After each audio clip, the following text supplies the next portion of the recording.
Welcome all of you. Today we are discussing about the subtopic of important terms related to the insulating materials. Myself, Mr. Vaswadi Yogesh, lecturer from SIT Polytechnic, Yadra.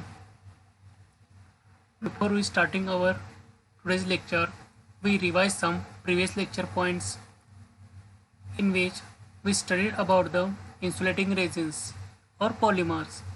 There are many types of insulating resins in which first type is natural resin and second type is synthetic resin.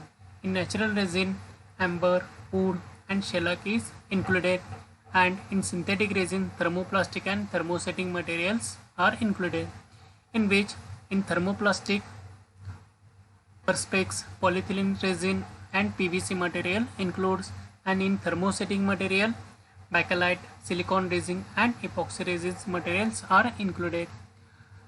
Next is first point is insulating resin. It is organic substance of higher molecular weight. This can be formed into a desired shape during or after manufacturing. Natural resin derived from the plant and animal sources. By using simple purification or slight chemical modification, it is made in natural resin so that it can be used as a electrical insulation. First, natural resin is amber.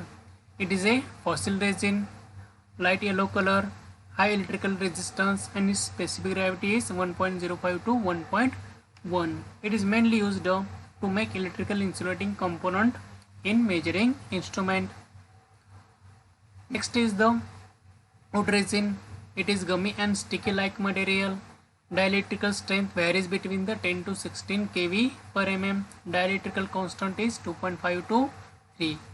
It is used for preparation of paints and varnishes and insulating oils. Third insulating resin is shellac. It is a natural resin obtained from tropical trees and animals. It has less mechanical strength. It has poor resistance to heat, moisture and solvents. Its dielectrical strength varies between the 14 to 50 kV per mm. Dielectrical constant is 3.5 and it has high adhesive property. Therefore, as well as it is used for impregnation and manufacturing of micanite.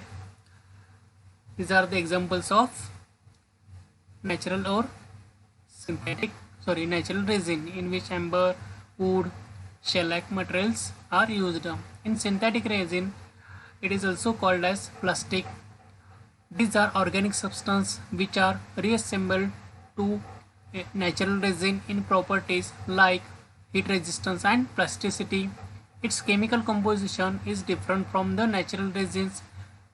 More than 50% insulating materials used from this category. They are obtained by using following methods. First is linear polymerization and second is condensation polymerization. First is linear polymerization, in which it is a chemical reaction in which the reacting materials combine with each other without producing byproduct. Thus, here high molecular compound is obtained from low molecular compounds. This chemical reaction takes place under the influence of elevated temperature and pressure. Example of polymer is polystyrene. Next is condensation polymerization. This is irreversible chemical reaction between low molecular weight compound and produces hydrogen H2, hydrogen chloride HCl and as byproduct. Example of polymer is polyester. It has two types, thermoplastic resin and thermosetting resin. In thermoplastic resin, these are the resin which soften and melt on heating and again solidify when they are cooled down.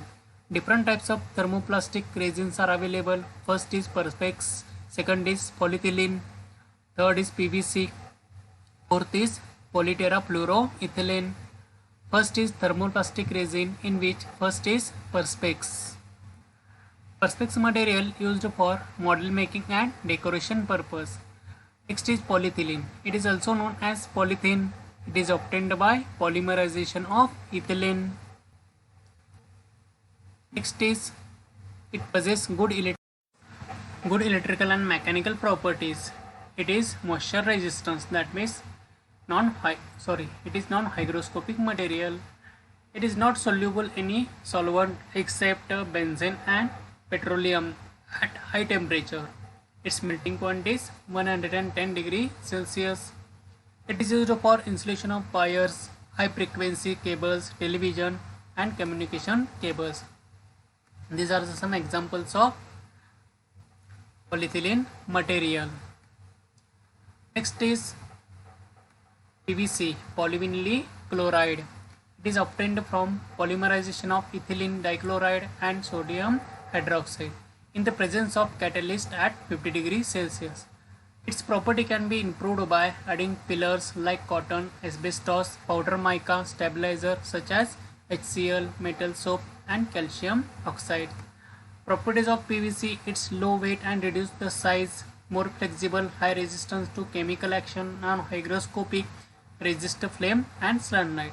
It is used for making the cable insulation, insulation of wires, conduit pipes, insulation for dry batteries. These are the examples of PVC materials. Next is polyterafluoroethylene, in which it is also called as Teflon. It is obtained by catalytic polymerization of tetrafluoroethylene. Properties: it withstands high temperature up to 300 degrees Celsius. Dielectrical strength is 16 to 20 kV per mm. Dielectrical constant is 2 to 2.2. Specific gravity varies between the 2.1 to 2.3. It has good mechanical, thermal and electrical properties. Insulation resistance is very high. It possesses water resistance property. Application of this material is used as a dielectric and capacitor, used as covering for conductor and cables, and used as a base material for PCB. These are some examples of polyterafluoroethylene. Next is thermosetting resin. It is the second type of synthetic resin material. First is thermoplastic resin and second is thermosetting resins. Material cannot be softened by heating so as to give them reshape. हे जे thermosetting material आहे ते पुन्हा आपल्याला soft करता येत नाही, ज्यामुळे त्याला आपण परत रिशेप देऊ शकतो. म्हणजे जसं थर्मोप्लास्टिक मटेरियलमध्ये आपण त्याला पुन्हा रिशेप देऊ शकतो सॉफ्ट झाल्यानंतर, तसं या मटेरियलला आपण पुन्हा रिशेप देऊ शकत नाही गरम करून त्याला किंवा एनी मेथडने. They undergo chemical changes when moulded. जेव्हा त्याची मोल्डिंग करत असतो त्याच वेळेला त्याला आपण एक शेप देऊ शकतो. There are different types of thermosetting resins are: first is bakelite, second is silicone resin and third is epoxy resin. In which first is thermosetting resin, first type is bakelite. These are the most famous material in previous years. म्हणजेच हे जुन्या काळामध्ये बॅकलाइट material सगळ्यात famous होतं for making the electrical components as well as electrical appliances covering. It is a type of phenol formaldehyde. It is a type of phenol formaldehyde. It is hard dark colored thermosetting resins. हा एकदम hard dark colour मध्ये बघायला मिळतो आपल्याला. Its dielectrical strength varies between the 6 to 15 kV per mm and it low softening temperature. म्हणजे जरा जरी आपण हे टेम्परेचर अप्लाय केलं तर लगेच हे मटेरियल सॉफ्ट होऊ शकतो, पण त्याला आपण पुन्हा रेशेपमध्ये आणू शकत नाही या मटेरियलला. It has good electrical properties, good mouldability and toughness. हे मटेरियल टफ असते आणि त्या आपण पाहिजे त्या मोल्डमध्ये हे मटेरियल तयार करू शकतो. गुड इम्पॅक्ट स्ट्रेंथ, म्हणजे जरी आघात सहन करण्याची शक्ती याची जास्त आहे. It is widely used for manufacturing of lamp holders, switches, plug, socket and bases and small panel boards. म्हणजे हे जे मटेरियल आहे ते मेनली आपण हाऊसहोल्ड ॲप्लिकेशनसाठी जास्त करून यूज करतो. म्हणजे लॅम्प होल्डर तयार करण्यासाठी, स्विचेस म्हणजे स्विचेसचे कवरिंग, इन्सुलेटिंग कवरिंग जे असतं ते तयार करण्यासाठी, प्लग, सॉकेट किंवा त्याचे बेस असतील किंवा लहान पॅनल बोर्ड असतील ते आपण बॅकेलाइट पासून तयार करतो. These are some examples of bakelite material. That means making holder, switches, plug sockets, base of plug socket, ceiling rods, panel boards, etc. All these material made from the bakelite material. Next thermosetting resin is silicon resin. These are organic compound of silicon. म्हणजे से काय सिलिकॉनचे एक organic compound आहे. They possess good insulating properties and are heat resistance. त्यामध्ये electrical property चांगली आहे किंवा insulating property चांगली आहे आणि ह्या हीटला अपोजिशन प्रोव्हाइड करतं. म्हणजे हे मटेरियल हीट हाय टेम्परेचरला टिकू शकते किंवा विस्टँड करू शकते. गुड वॉटर रिपिलेंट म्हणजेच त्यावरती वॉटर ॲब्सॉर्प्शन काही होत नाही. म्हणजेच हे नॉन हायग्रोस्कोपिक मटेरियल आहे. They are chemically inert and resistance to weather effect. त्याच्यावर कोणत्याही प्रकारची केमिकल रिॲक्शन होत नाही, प्लस त्याच्यावरती वातावरणाचा कोणताही इफेक्ट होत नाही. Next is its dielectrical strength is 8 to 12 kV per mm and they are used in cooling impregnating liquids for capacitor and transformer. They are also used to make silicone rubber when added with rubber. हे जे material आहे ते आपण as ए cooling इम्प्रेग्नंट म्हणून use करतो liquid मटेरियलमध्ये. म्हणजेच जे एखादं कपॅसिटर असेल मोठे हायर कपॅसिटी रेटिंगचे किंवा हायर KVA रेटिंगचे आणि ट्रान्सफॉर्मर असतील तर त्यामध्ये आपण इन्सुलेटिंग ऑइल यूज करतो. ते इन्सुलेटिंग ऑइल ॲज ए इम्प्रेग्नंट म्हणून आपण त्यामध्ये यूज करत असतो. मग ते इम्प्रेग्नेटिंग लिक्विड तयार करण्यासाठी आपण सिलिकॉन रेझिनचा यूज करतो. प्लस सिलिकॉन रबर तयार करण्यासाठी याचा आपण यूज करतो की जे आपण रबर्स बघितलेले आहेत हार्ड रबरमध्ये वगैरे ते. तर ते आपण बॅटरी कंटेनर किंवा बुशिंग वगैरे तयार करण्यासाठी त्या रबरचा आपण यूज करतो. Used as moulding for high temperature ॲप्लिकेशनसाठी. आता हे जे मटेरियल आहे ते आपण हाय टेम्परेचर रेटिंगच्या ठिकाणी मोल्ड तयार करण्यासाठी करतो. हाय टेम्परेचरचे इक्विपमेंट असतात त्याची कवरिंग असेल जे हाय टेम्परेचरमध्ये त्यांना चांगल्या हीट रेजिस्टन्स टेम्परेचर इन्सुलेटिंग मटेरियलची गरज असते. अशा ठिकाणी आपण हे सिलिकॉन रेझिन मटेरियल यूज करतो. यूज्ड ॲज ए वॉर्निशेस. वॉर्निश तयार करण्यासाठी सुद्धा आपण ह्या सिलिकॉन रेझिन इन्सुलेशनचा यूज करतो. आता याचे काही एक्झाम्पल्स दाखवलेत. तर त्यामध्ये आपण पहिले एक्झाम्पल आहे सिलिकॉन रबर मॅट असतील इथं जे आपण कंट्रोल पॅनल समोर किंवा इलेक्ट्रिकल इक्विपमेंटच्या समोर आपण हे रबर मॅट अंतरतो. त्या ठिकाणी शॉक प्रूफ होण्यासाठी किंवा एखादं फ्लोअर असेल फ्लोअरवर सुद्धा ते आपण चिपकून ठेवतो त्याला म्हणजे जे करून फ्लोअर शॉकप्रूफ होण्यासाठी. तसेच ट्यूब तयार करण्यासाठी रबर ट्यूब तयार करण्यासाठी जे आपण बसबारमध्ये वगैरे यूज करतो. बसबार आणि त्याचे स्ट्रक्चर असेल याच्यामध्ये आपण इन्सुलेशन म्हणून याचा यूज करतो. तसेच सिलिकॉन इन्सुलेटिंग ट्रान्सफॉर्मर किंवा कपॅसिटरमध्ये ऑइल असतं ते ऑइल तयार करण्यासाठी आपण या मटेरियलचा यूज करतो सिलिकॉन रेझिनचा. किंवा जे वॉर्निशेस असतील त्या वॉर्निशमध्ये आपण ह्या सिलिकॉन रेझिनचा यूज करतो. Next thermosetting material is epoxy resin. They are of transparent light amber colour. कसा असतो ट्रान्सपरंटमध्ये अवेलेबल असतो किंवा आपण त्यामध्ये कलर मिक्सर केलं तर त्या कलरमध्ये तो मिक्स होऊन जातो. Next is as coating material they shown superior toughness elasticity and chemical resistance. आपण कोटिंग मटेरियलमधून सुद्धा यूज करू शकतो. मग ह्यामध्ये काय जास्त हार्ड मटेरियल म्हणजे टफनेस चांगला असतो याचा, इलॅस्टिसिटी चांगली असते, प्लस केमिकलचा याच्यावरती कोणताही इफेक्ट होत नाही. They have good mechanical strength and less shrinkage. म्हणजे जे मेकॅनिकल स्ट्रेंथ चांगली असते एकदम स्ट्रॉंग मटेरियल असते इपॉक्सी रेझिन म्हणजे. आणि ते आपण काय करतो जे श्रिंकेज आहे म्हणजे मटेरियल आपण तयार केल्यानंतर त्याचं जे आकुंचन पावणार आहे मटेरियल ते लेस श्रिंकेज प्रॉपर्टी यामध्ये चांगली असते. गुड अधेसिव्ह मेटल म्हणजे ह्यामध्ये चिकटपणा जास्त असतो. Next it is used for manufacturing of laminated insulating boards. जे काही इन्सुलेटिंग बोर्ड्स असतात आता हे जे इन्सुलेटिंग बोर्ड आहेत ते आपण मेनली एखादं बसबार वगैरे असेल त्यामध्ये आपण ॲज अ आयसोलेटर म्हणून ते बोर्ड त्या 2 बसबारमध्ये किंवा 2 हाय व्होल्टेज किंवा 2 हाय करंट इक्विपमेंटमध्ये आपण ते इन्सर्ट करतो किंवा बसबारमध्ये आपण ते हाय करंट कंडक्टरमध्ये आपण बसबारमध्ये वगैरे इन्सर्ट करत असतो ते boards. Used as a insulating varnishes. Insulating वॉर्निशमध्ये आपण त्याचा इपॉक्सी रेझिनचा यूज करतो. वॉर्निशेससुद्धा भरपूर टाईप्स आहेत. त्यामध्ये आपण कधी सिलिकॉन रेझिन मिक्स करतो, कधी इपॉक्सी रेझिन मिक्स करतो. ते त्या मटेरियलवरती किंवा त्या टेम्परेचर विस्टर्न कॅपॅबिलिटीवरती ते इन्सुलेटिंग वॉर्निशेस आपण यूज करतो.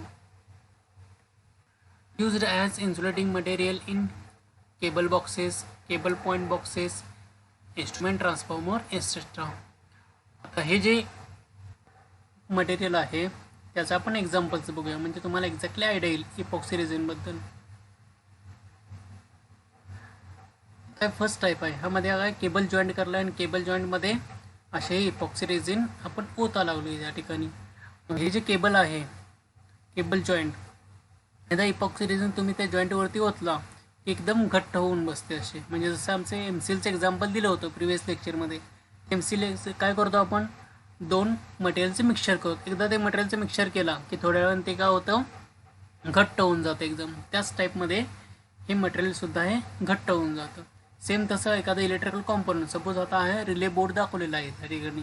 जो इलेक्ट्रॉनिक रिले आहे त्या रिलेमध्ये आपण तो रिले आतले जे कॉम्पोनंट आहेत ते हलू नयेत ह्यासाठी इकडं हे इपॉक्सी रेझिन ओतलेलं आहे. मग एकदा ते ओतले की थोड्या वेळानंतर ते घट्ट होऊन जातं मटेरियल. त्यामुळे आतले कोणतेही कॉम्पोनंट हलत नाही, व्हायब्रेशनला विस्टँड होऊ शकतात. किंवा अशा प्रकारचे इपॉक्सी रेझिनचे इन्सुलेटर्स तयार करण्यासाठी आपण या इपॉक्सी रेझिनचा यूज करतो. तसेच वॉर्निशमध्ये आपण त्याचा यूज करतो वाइंडिंगवरती वॉर्निशिंग करण्यासाठी. आता यामध्ये करंट ट्रान्सफॉर्मर दाखवले आहेत, पोटेन्शियल ट्रान्सफॉर्मर, इन्सुलेटर्स सिरीज दाखवले आहे. आता हे जे सगळे इन्सुलेटर्स आहेत ते इपॉक्सी रेझिनपासून तयार केलेले आहेत. इपॉक्सी रेझिन मटेरियलची विस्टँड कपॅसिटी चांगली असते, म्हणजे इलेक्ट्रिकल कपॅसिटी असेल किंवा मेकॅनिकल स्ट्रेंथ असेल, त्याची अनॉन हायग्रोस्कोपिक प्रॉपर्टी असेल, ती इपॉक्सी रेझिनची सगळ्यात चांगल्या प्रकारे मिळू शकते. तसेच ते त्या मटेरियलचा ॲपिअरन्ससुद्धा चांगला असतो. त्यामुळे अशा टाईपचे इन्सुलेटिंग बुशिंग किंवा इन्सुलेटिंग कवरिंग करण्यासाठी करंट ट्रान्सफॉर्मर्सनं, पोटेन्शियल ट्रान्सफॉर्मर्सनं किंवा बुशिंग तयार करण्यासाठी वगैरे किंवा इन्सुलेटर्स असेल स्मॉल केवी कपॅसिटीचे, ते तयार करण्यासाठी आपण इनडोअर ॲप्लिकेशनसाठी मेनली ह्या इपॉक्सी रेझिनचा यूज करतो. हे जास्त करून इनडोअर ॲप्लिकेशनसाठी वापरतात, आउटडोअरसाठी हे यूज करत नाहीत. The next point is important terms related to the insulating materials. Dielectric or breakdown strength of insulating material. The first important term is dielectrical or breakdown strength of insulating material. The maximum stress usually expressed in kV per mm.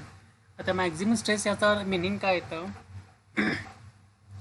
ज्यावेळी आपण एखाद्या मटेरियलला voltage apply करतो त्यावेळी त्यामधले मॉलिक्युल्सचं movement होत असते. मग त्या मुवमेंटमुळं काय होतं, त्या इन्सुलेटरवरती एक स्ट्रेस प्रोड्यूस होतो. म्हणजेच त्या मटेरियलचे मॉलिक्युलर मुवमेंटमुळे त्यामुळे त्या मटेरियलवरती एक स्ट्रेस तयार होणार आहे, म्हणजे आपण त्याला तणाव म्हणतो, ताण म्हणतो. ओके, असा स्ट्रेस त्या इन्सुलेटरवरती तयार होतो which is expressed in kV per mm, which will cause the rupture of insulating material under specified condition of temperature, duration of applied voltage, waveform of applied voltage, frequency and type of electrode. आता या ठिकाणी एक diagram दाखवले आहे, यामध्ये 2 electrodes दाखवले आहेत आणि हे इन्सुलेटिंग मटेरियल दाखवलेलं आहे. ह्याला आपण काय केले, हाय व्होल्टेज ग्रॅज्युअली प्रोव्हाइड करत गेले. मग अशी एक कंडिशन येते, आता हे जे मटेरियल घेतलेलं आहे ते 1 mm मध्ये घेतलं असेल किंवा काही पर्टिक्युलर mm मध्ये घेतलं असेल. आता आपण 1 mm कन्सिडर करूया हे मटेरियल. मग आता त्यावेळेला काय होतं, ज्यावेळी आपण हे हाय व्होल्टेज अप्लाय करतो, म्हणजे व्होल्टेज जसे इन्क्रीज करत जाईल तसे मॉलिक्युलर मुवमेंट यामधली किंवा इलेक्ट्रॉनची मुवमेंट इन्क्रीज होत जाते. त्या मुवमेंटमुळं काय होतं, त्या इन्सुलेशनमध्ये एक हीट प्रोड्यूस होते किंवा त्या इलेक्ट्रॉनिक मुवमेंटमुळं हे जे इन्सुलेशन असणार आहे ते इन्सुलेशन ब्रेक होणार आहे. मग त्यासाठी स्पेसिफाईड कंडिशन्स काय, कॉन्स्टंट टेम्परेचर असेल, ड्युरेशन ऑफ व्होल्टेज अप्लाय, किती वेळ व्होल्टेज अप्लाय केला आहे, त्यानंतर कोणत्या टाईपची ओपम आहे, सायन्युसायडल आहे, स्क्वेअर आहे, रेक्टँग्युलर आहे, प्लस किती व्होल्टेज त्याला अप्लाय केले, किती फ्रिक्वेन्सी आहे आणि कोणत्या टाईपचा इलेक्ट्रोड वापरला आहे. आता या ठिकाणी तुम्हाला राऊंड इलेक्ट्रोड दिसायला लागला आहे. तसाच सेम पॉईंट इलेक्ट्रोडसुद्धा असतो. ओके, मग ह्या टाईप्स ऑफ इलेक्ट्रोडवरती सुद्धा डिपेंड असतं. हे जे डायइलेक्ट्रिकल किंवा ब्रेकडाऊन स्ट्रेंथ आहे ती केव्ही पर एम एममध्ये. केव्ही म्हणजेच काय, अप्लाइड व्होल्टेज आहे. एम एम म्हणजे थिकनेस ऑफ मटेरियल. आता या मटेरियलचं थिकनेस किती, 1 mm आपण कन्सिडर केला, तर ब्रेकडाऊन स्ट्रेंथचा फॉर्म्युला काय, breakdown voltage in kV divided by thickness of dielectric. म्हणजे हा जो इन्सुलेटिंग मटेरियल आहे किंवा डायइलेक्ट्रिक म्हणू शकतो आपण त्याला, त्याचा थिकनेस असे जो फॉर्म्युला आहे, measured in kV per M M. मला कळालं असेल. म्हणजेच त्याची व्होल्टेजला विस्टँड करण्याची किती कपॅसिटी आहे हे आपण ह्या ब्रेकडाऊन स्ट्रेंथवरून आपल्याला कळू शकते. ओके, ब्रेकडाऊन स्ट्रेंथ म्हणजेच काय, त्या एखादं हळूहळू आपण व्होल्टेज इन्क्रीज करत गेलो आणि त्या एका पर्टिक्युलर व्होल्टेजला काय होणार आहे, ते इन्सुलेशन असेल ते ब्रेक होऊन जाणार आहे. मग त्या पर्टिक्युलर व्होल्टेजला की ज्या वेळेला ते इन्सुलेशन ब्रेक होणार आहे किंवा इन्सुलेशन प्रॉपर्टी लॉस्ट होणार आहे त्याची, मग त्या पर्टिक्युलर व्होल्टेजला काय म्हटलेलं आहे आपण, breakdown strength of insulating material. आणि हे कशामध्ये मेजर करतात, केव्ही पर एम एममध्ये मेजर करतात. ह्यालाच काय म्हटलेलं आहे, मॅक्झिमम स्ट्रेंथ. ते किती मॅक्झिमम व्होल्टेज सहन करू शकते ते इन्सुलेटिंग मटेरियल, की त्या मॅक्झिमम व्होल्टेजनंतर ते इन्सुलेशन ब्रेक होणार आहे. म्हणजे जसं आपण रबर किती ताणू शकतो, एका पर्टिक्युलर लिमिटपर्यंत. एकदा पर्टिक्युलर लिमिट आपण क्रॉस केलं की ते रबर काय होतं, तुटून जातं. तसंच सेम इन्सुलेशन पर्टिक्युलर व्होल्टेजपर्यंतच ते विस्टँड होणार आहे.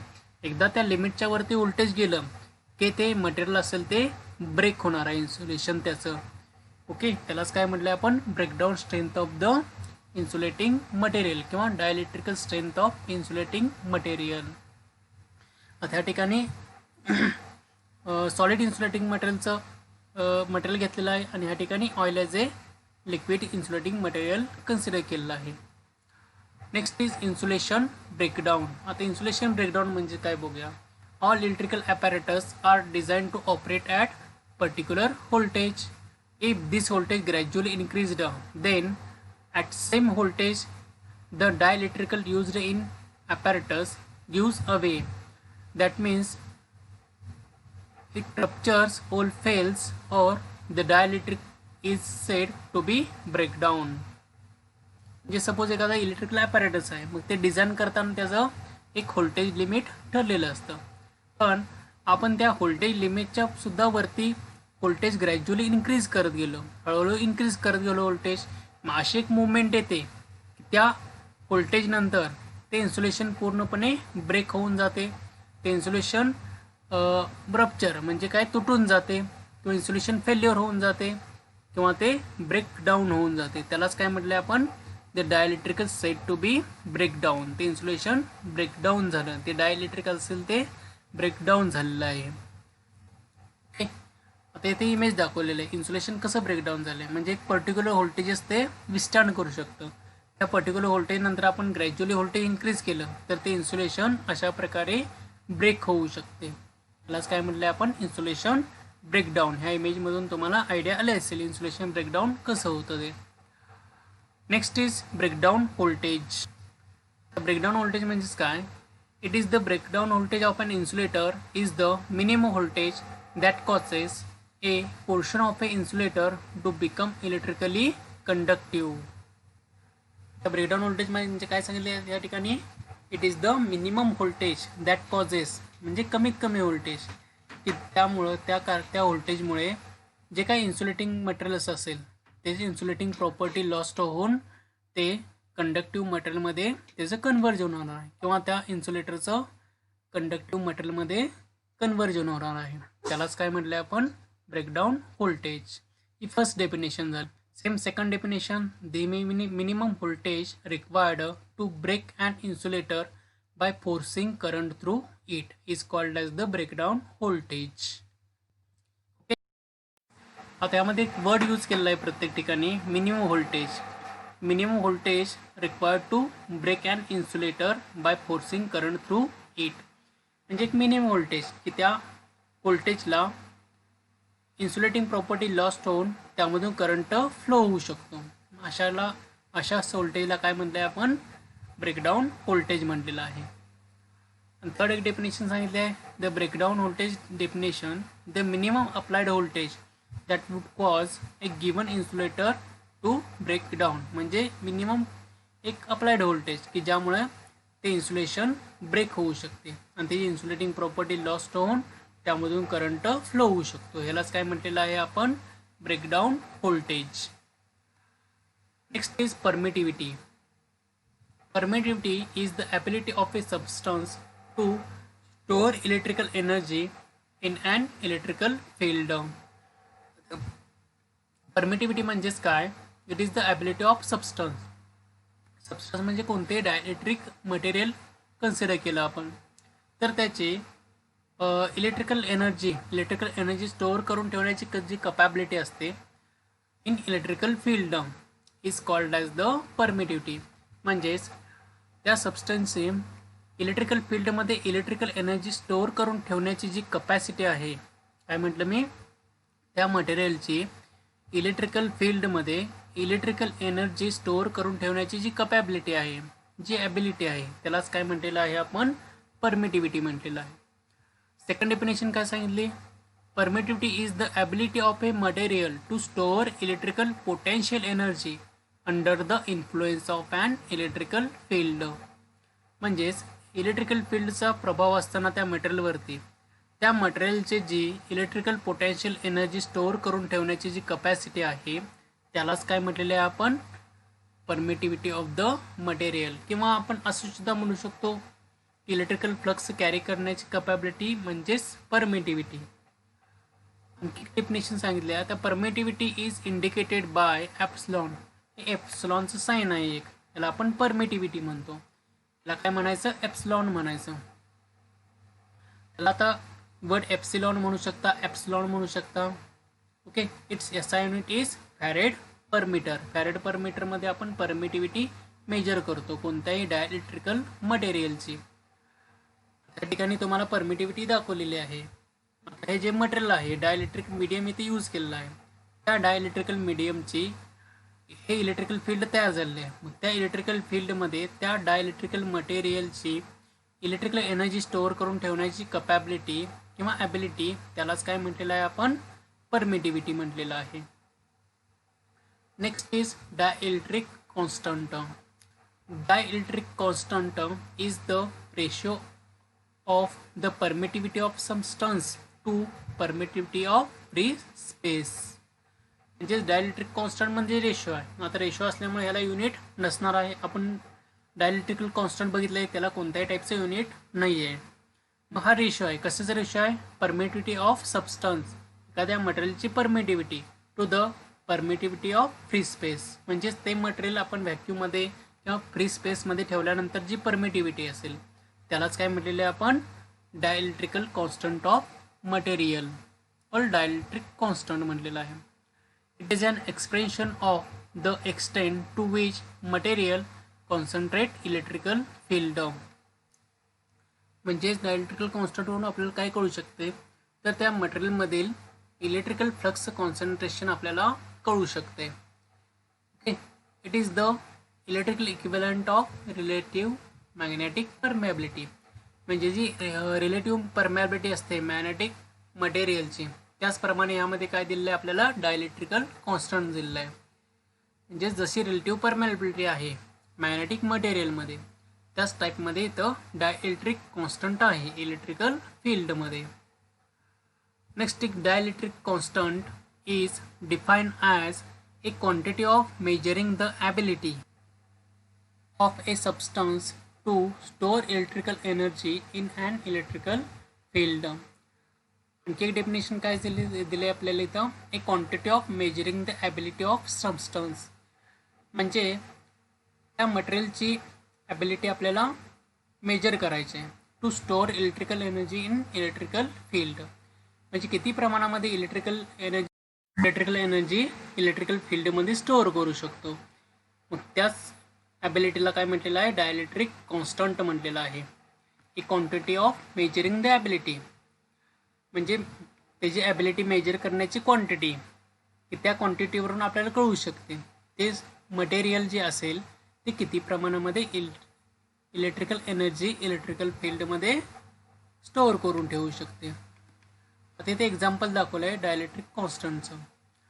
डायलेक्ट्रिक कॉन्स्टंट म्हणजेच काय, केनं इंडिकेशन केलं आहे, किंवा एप्सिलॉन आर म्हणजेच काय, रिलेटिव्ह परमिटिव्हिटी म्हणजेच dielectric constant. It is the ratio of permittivity of the substance or material to the permittivity of vacuum or permittivity of free space.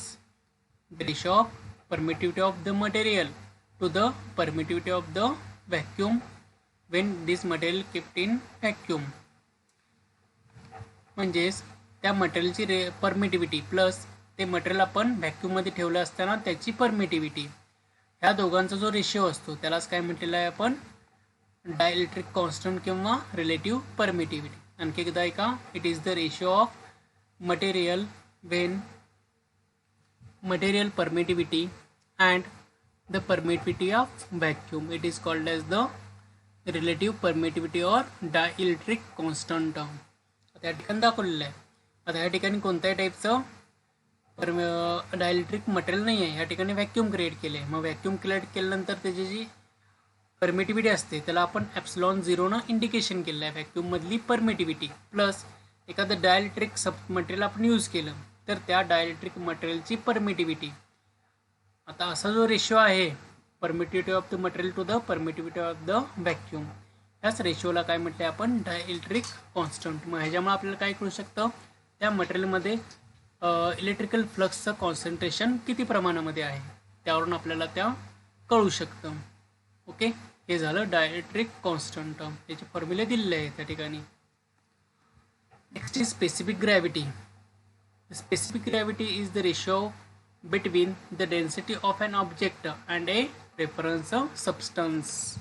म्हणजेच स्पेसिफिक ग्रॅव्हिटी म्हणजेच काय सांगितलं, ratio between the density of object, ज्या ऑब्जेक्टची density and a reference substance. म्हणजे ऑब्जेक्टची जो काही मटेरियल असेल किंवा ऑब्जेक्ट असेल तर त्या रेफरन्स ऑब्जेक्ट बरोबर दोघांची डेन्सिटी आपण कम्पेअर करतो, त्यालाच काय म्हटलेलं आहे, स्पेसिफिक ग्रॅव्हिटी. रेफरन्स मटेरियल बरोबर आपण जे घेतलेले आहे ऑब्जेक्ट आहे किंवा मटेरियल असेल त्या दोन मटेरियलचे आपण कंपॅरिझन करतो, डेन्सिटीचे कंपॅरिझन, त्यालाच काय स्पेसिफिक ग्रॅव्हिटी म्हटले. The specific gravity can tell us based on its value if the object will sink or float in our reference substance. म्हणजे स्पेसिफिक ग्रॅव्हिटी बनवून आपल्याला काय कळू शकते, ते जे मटेरियल आहे किंवा ऑब्जेक्ट आहे ते रेफरन्स सबस्टन्सवरती बुडेल, त्याच्या सबस्टन्समध्ये किंवा त्या सबस्टन्सवरती तरंगेल. म्हणजे आपण मेन रेफरन्स सबस्टन्स असेल ते ॲज ए लिक्विड कन्सिडर करतो, लिक्विड ॲज ए रेफरन्स सबस्टन्स कन्सिडर करतो. म्हणजे मेनली आपण त्यामध्ये वॉटर यूज करतो. मग त्या वॉटरमध्ये ते ऑब्जेक्ट असेल ते त्यामध्ये आतमध्ये तरंगेल, आतमध्ये बुडून जाईल त्या पाण्यामध्ये का त्या पाण्यावर तरंगेल, हे आपल्याला त्या स्पेसिफिक ग्रॅव्हिटीवरून कळू शकतं.